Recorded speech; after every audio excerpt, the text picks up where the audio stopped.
வணக்கம் ஃப்ரெண்ட்ஸ். இன்றைக்கி அமிர்தாண்டம் யூடியூப் சேனலில் நம்ம என்ன செய்ய போகிறோன்னா, சிறுதானியம் பருப்பு காராமணி பருப்பில் வடை செய்ய போகிறோம். அதுக்கு தேவையான பொருள் என்னென்னு பார்த்துடலாமா? காராமணி பருப்பு ஊற வச்சதை கிரைண்டரில் போட்டு நம்ம அரைச்சி எடுத்துக்கலாம். அது கூட ஒரு பூண்டும் இஞ்சி இது கூடயே போட்டு அரைச்சி எடுத்துக்கலாம். அரைச்சி எடுத்த மாவை கொத்தமல்லி, கருவேப்பிலை, அது கூட வெங்காயம்,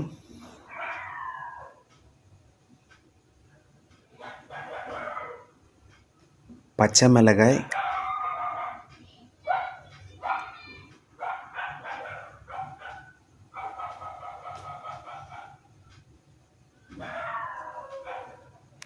தேவையான அளவு உப்பு,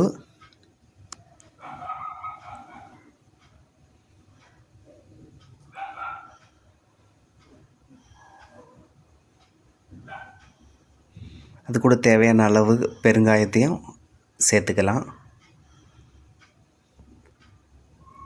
இது எல்லாமே ஆட் பண்ணிவிட்டு நல்லா மிக்ஸ் பண்ணிக்கலாம். இன்றைக்கி நம்ம 1/2 கிலோ காராமணி பருப்பு இல்லை 1 பூண்டு, 50 கிராம் இஞ்சி, 2 வெங்காயம், 3 பச்சை மிளகாய், கொத்தமல்லி தேவையான அளவுக்கு, கருவேப்பிலை தேவையான அளவுக்கு, சால்ட்டு, பெருங்காயம் தேவையான அளவுக்கு சேர்த்து நல்லா மாவை மிக்ஸ் பண்ணிக்கலாம். அதுக்கப்புறம் கேஸ் அடுப்பில் ஒரு கடாயை வச்சு எண்ணெயை ஊற்றிக்கலாம்.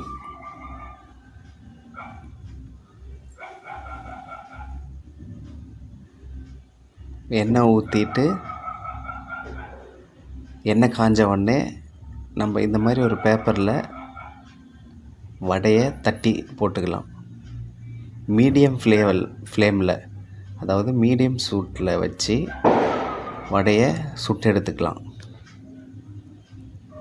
ஏன்னா ஃபுல் ஃபயர் வச்சோம்னா அதிக சூட்டில் நம்ம வடை போட்டோம்னா வெளியில் மட்டும் குக் ஆகிடும், உள்ளே குக் ஆகாமல் இருக்கும். அதனால் ஸ்லோ ஃபயரில் குக் பண்ணிக்கலாம்.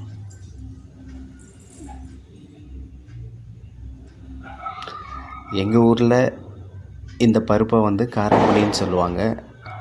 உங்கள் ஊரில் என்ன சொல்லுவாங்கன்னு கமெண்ட் பாக்ஸில் கமெண்ட் போடுங்க.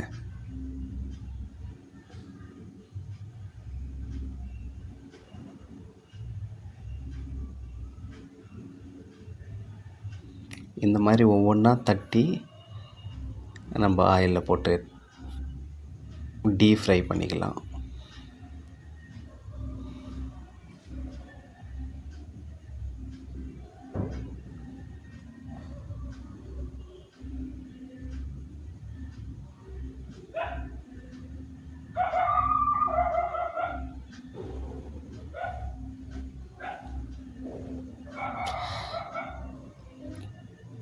இது லைக் உளுந்த வடை மாதிரி இருக்கும். நல்லா கிறிஸ்பியாக மொறுமொறுப்பாக இருக்கும்.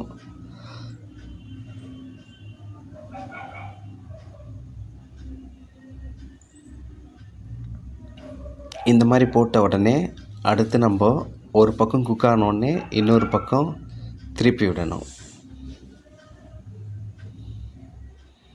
2 சைடும் நல்லா கோல்டன் ப்ரௌன் கடலில் வந்த உடனே நம்ம எடுக்கணும். இப்போ ஒரு சைடு குக் ஆகிடுச்சு, இன்னொரு பக்கம் திருப்பி விட்டுக்கலாம். உங்கள் வீட்டில் இந்த மாதிரி நீங்களும் ட்ரை பண்ணி பாருங்கள். பிடிச்சிருந்தால் ஷேர் பண்ணுங்கள், லைக் பண்ணுங்கள், பெல் பட்டனை எடுத்துங்க. அடுத்தடுத்து அமிர்தாண்டம் யூடியூப் சேனலில் போடுற வீடியோ நீங்கள் உங்கள் நோட்டிஃபிகேஷனாக வந்து சேரும். பாருங்கள் எவ்வளோ கோல்டன் ப்ரௌன் கடலில் சூப்பராக வந்திருக்கு. நீங்களும் ட்ரை பண்ணி பாருங்கள். Thank you. Bye bye friends.